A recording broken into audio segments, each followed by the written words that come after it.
Agora chega, né, a hora de formalizar a lógica de predicados. Então a gente vai falar primeiro aqui da sintaxe da lógica de predicados. Lembrando que a sintaxe é o conjuntinho de regras que vai definir quais fórmulas pertencem e quais fórmulas não pertencem à lógica de predicados. Lembra do conceitozinho de fórmulas bem formadas?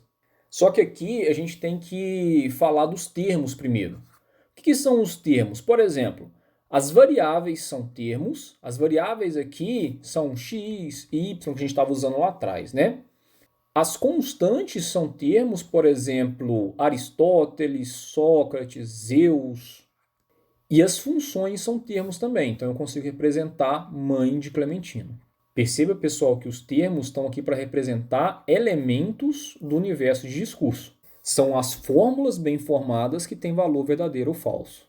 Então a gente já conhece essas regrinhas da lógica posicional. O verdadeiro e o falso pertencem às formas bem formadas. A novidade agora é que a gente não está falando de proposição e de predicado. O predicado ele tem atributos, mas os predicados pertencem à fórmula bem formada. E aqui na regrinha 3, né, se alfa e beta são fórmulas, então a negação continua valendo. Continua valendo também o e, o ou, a implicação e a implicação.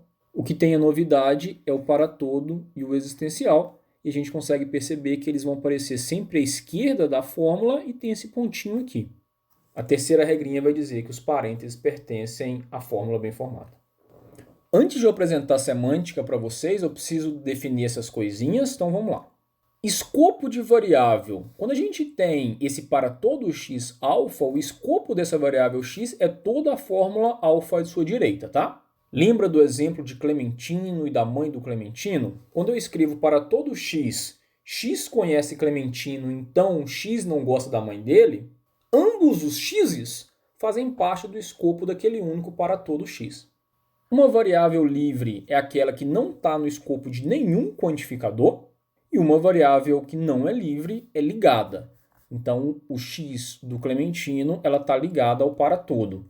Esse x aqui, que aparece dentro dessa fórmula alfa, está ligado àquele para todo.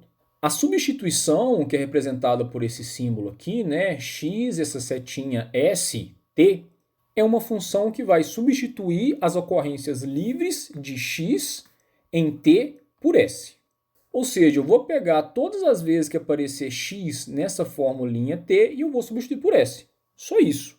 Tomando cuidado que eu só substituo x's livres. Vamos ver o exemplo aqui embaixo, né? O primeiro está mandando substituir os x por fa. Então a fórmula vai virar g, a, h. No lugar de x eu coloco fa. E é isso. Olha de baixo. De baixo pede para eu substituir x por fa de novo. Então vai ficar para todo y, g de y, no lugar de x eu coloco fa. E perceba, né, que o para todo, a variável do para todo é a variável y, tá? A variável x ela está livre. No exemplo de baixo, que ele pede para substituir x por g de a, só que o x que eu vou substituir está ligado aqui nesse existencial. Então eu não posso substituir. O detalhe é que a funçãozinha ela não explode nesse momento. Quando eu peço para substituir uma variável ligada, o que a função faz é simplesmente me retornar a mesma fórmula. E aí, para a gente falar da semântica da lógica de predicados, eu preciso também explicar o que são estruturas. Pessoal, estrutura é um formalismo matemático que vai representar os elementos que existem na vida real. A gente pode pensar assim. Ou seja, a estrutura vai representar o que é o universo de discurso, o que são os predicados, o que são as funções no mundo real. Lembre-se que a lógica de predicados é uma linguagem. E quando a gente fala de uva, uva é uma palavra que remete àquela frutinha. Então, esse U da estrutura, né, ou a estrutura inteira, é a representação ou é a faceta do mundo real. As fórmulas ou a lógica de predicados é a faceta da linguagem. Vamos aqui para a semântica de termos, então, que é essa funçãozinha que vai transformar os termos da lógica proposicional para o universo U da estrutura. Então, se eu quiser saber quanto vale, né, ou qual é a semântica, esse é o símbolozinho da semântica. A semântica de um A é o A no mundo real. E essa regrinha está representando justamente o que eu fiz aqui no exemplo. A semântica da palavra uva no mundo real é essa fruta. Claro, né, na linguagem portuguesa. E o que seria a semântica, então, das funções? Bom, existe uma função no mundo real. E aí, se eu quiser saber qual é a semântica de f que tem os atributos t1 até tn, o que eu tenho que fazer é ir no mundo real e visualizar como a função no mundo real comporta com os elementos do mundo real. Exemplo, existe a função mãe de Clementino, e existe no mundo real uma coisa que chama certidão de nascimento. Então essa FI aqui seria a certidão de nascimento. Se eu quiser saber de fato quem que é a mãe de Clementino, eu vou precisar dar um pulinho no mundo real e visualizar a certidão de nascimento do Clementino.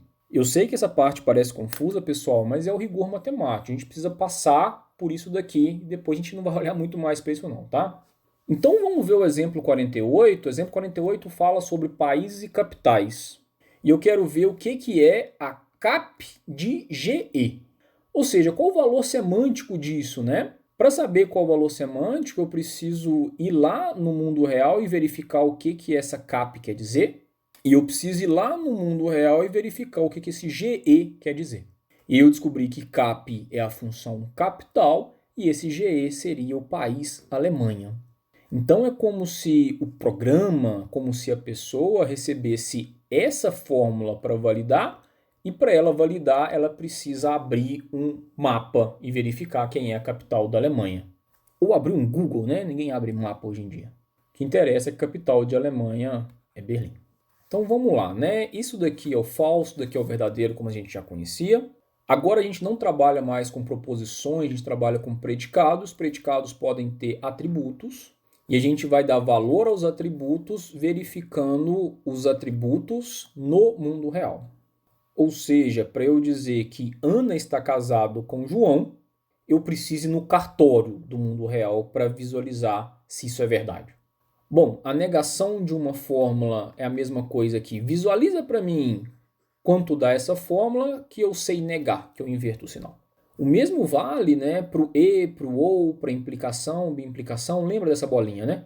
Quer dizer, veio para mim quanto que dá esse alfa e veio para mim quanto que dá esse beta, que eu vou conseguir, que eu sei fazer um e, um ou, um implica e um bimplicação. O interessante, de fato, é claro, é a novidade, é o para todo e o existencial. Pessoal, perceba, para eu dizer que para todo x alfa, para eu dar esse resultado, eu preciso fazer o seguinte. Eu preciso substituir dessa fórmula alfa todos os x por us. E que us são esses? Esses us vêm do universo de discurso. São todas as constantes do universo de discurso. Ou seja, esse U é a Ana, a Bia, a Carol e todo mundo no universo de discurso. O que eu vou fazer com esse povo todo? Eu vou juntar esse povo todo por um E. Ou seja, vem aqui do lado, se eu disser que todo mundo gosta de pão, para eu dar a resposta, né, verdadeiro ou falso, eu tenho que fazer o seguinte, eu tenho que verificar se a Ana gosta de pão, eu tenho que verificar se a Bia gosta de pão e se a Carol gosta de pão. Imaginando que o universo de discurso são só essas três pessoas para simplificar. E aí eu faço E entre eles. Então, se a Ana gosta de pão, a Bia gosta de pão e a Carol gosta de pão, a resposta vai ser verdadeira. E o existencial? O existencial é eu pegar a fórmula e substituir os x's por us. Esses us são elementos do universo de discurso. E juntar agora essas fórmulas por ou. Como assim? Existe alguém aqui que assistiu Big Brother? Como é que eu verifico isso? Bom, primeiro eu pergunto para Ana se ela assistiu Big Brother, depois eu pergunto para Bia se ela assistiu e pergunto para Carol. E agora o existencial é ligar por ou. Então, se a Ana não assistiu, se a Bia assistiu e a Carol não assistiu, como é ou falso ou verdade, verdade, verdade ou falso, verdade, eu tenho... Existe sim alguém aqui que assistiu o Big Brother. Pessoal, isso é muito importante, muito forte, porque lembra, a gente está definindo a lógica de predicados nesse momento. Então o que a gente está fazendo, na verdade, é visualizando ou definindo que o para todo é um montoado de es.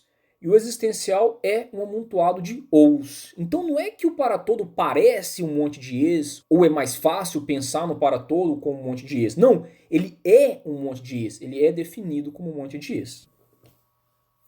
Um exemplozinho maior já feito por preguiça de escrever tudo aqui à mão. Mas olha só, a gente vai calcular o valor lógico para todo x, p de x ou e de x. Nosso universo de discurso aqui são só os elementos 2, 3, 4.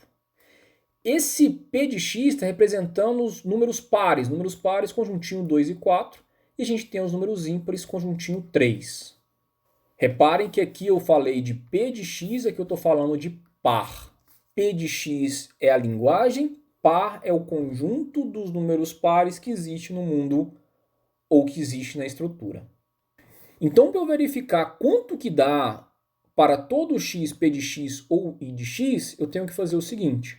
Primeira coisa que eu vou verificar é esse para todo. E para verificar o para todo, eu tenho que substituir cada um dos x's por elementos do universo de discurso. E depois juntar essas fórmulas substituídas pelo e. E é o que eu tenho aqui, né? Eu tenho P2 ou I de 2. O que é essa fórmula? É a fórmula original, onde eu substituí x por 2. Tenho P3 ou I3, tenho P4 ou I4, todas elas unidas por es. Para dar o valor dessa fórmula aqui que tem um ou, eu vou verificar o valor de cada uma delas, depois eu resolvo esse problema do ou. E eu vou ficar com preciso resolver P2, preciso resolver I2 e o ou aqui sai. Faço isso para todos os outros. Para verificar se um predicado vale, eu tenho que verificar se o 2 pertence ao conjunto, no caso aqui, o conjunto dos pares da minha estrutura. Então, a validação dessa primeira fórmula, né, que estou falando do 2, vai ser toda essa linha aqui. Quer dizer, eu vou verificar se o 2 pertence ao conjunto dos pares ou se o 2 pertence ao conjunto dos ímpares. E aí faço a mesma coisa para o 3 e para o 4. E claro, o 2 pertence ao conjunto dos pares? Verdadeiro. O 2 pertence ao conjunto dos ímpares? Falso. E o 3 pertence ao conjunto dos pares? Falso. Ao dos ímpares? Verdadeiro. E o 4, par verdadeiro, ímpar falso. Resolver esse verdadeiro ou falso, verdadeiro. Falso ou verdadeiro, verdadeiro. Verdadeiro ou falso, verdadeiro. E aí agora eu vou unir, né? Quer dizer, agora eu vou resolver os es. Verdadeiro e verdadeiro e verdadeiro, verdadeiro. Aqui a gente classifica uma fórmula alfa como uma tautologia se ela é verdadeira sempre. Ou seja, se ela é verdadeira para toda estrutura I. Ou seja, se ela é verdadeira independente do que eu estou falando ou de quem que eu estou falando. Um exemplo clássico de tautologia é para todo x, p de x ou não p de x. Isso é óbvio, todo elemento, independente do conjunto, independente do que eu esteja falando, tem a propriedade P ou não tem a propriedade P. Exemplos, P é gostar de pão. Todo mundo gosta ou não gosta de pão. P é ser um número par. Todos os números ou são pares ou não são pares. P é o predicado, ou o animal voa, todos os animais ou voa ou não voa. E a contradição é aquela fórmula que vai dar falso sempre, independente do que você faça. O exemplo é mudar aqui do ou para o e. Todo mundo gosta e não gosta de pão ao mesmo tempo, falso. Todos os números são pares e não são pares ao mesmo tempo, falso. Todos os animais voam e não voam ao mesmo tempo, falso. O resto, né, não muda, satisfazível se existe uma estrutura, um universo que dê verdadeiro. Falseável se existe uma estrutura, um universo que dê falso, e contingência se for satisfazível e falseável.